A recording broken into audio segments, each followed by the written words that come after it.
Every Friday, my bestie comes over for a few drinks, but this time something terrible happened.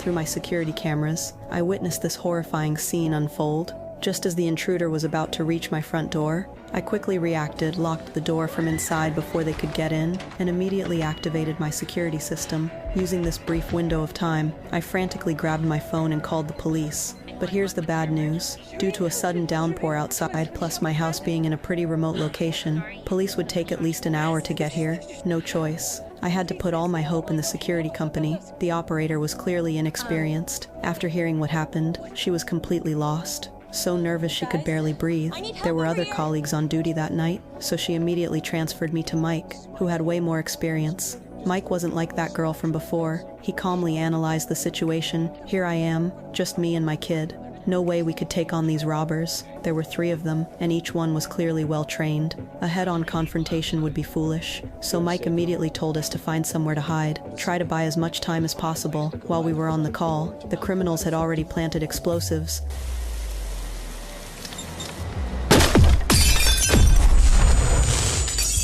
The blast instantly knocked me to the ground, ignoring the ringing in my ears. I got up, grabbed my son, and ran for our lives. That's how we avoided getting caught. Mike discovered through remote monitoring there were 3 criminals total, 2 males inside the house, 1 female outside. These people clearly came prepared. They wore masks, and at every location they'd spray black paint over the cameras. Luckily, there were plenty of cameras around. Under Mike's guidance, we used the criminals' blind spots and successfully made it to the basement. Although, the security company also tried contacting police through their direct line, but how could the criminals not think of that? Before taking action, they had already arranged for one of their crew to cut the power to the bridge, leaving a bunch of officers stuck on the peninsula. Repairs would take at least half an hour. During this time, Mike could only try his best to stall for time, but the criminals weren't stupid either. After entering the house, they jammed all the signals in the entire building. Then at their leader's signal, the 3 split up to take action. The female criminal was tasked with hunting us down, while he and his partner each grabbed metal detectors, continuously scanning every corner of the room, like they were looking for something valuable. Soon one of the robbers found the basement.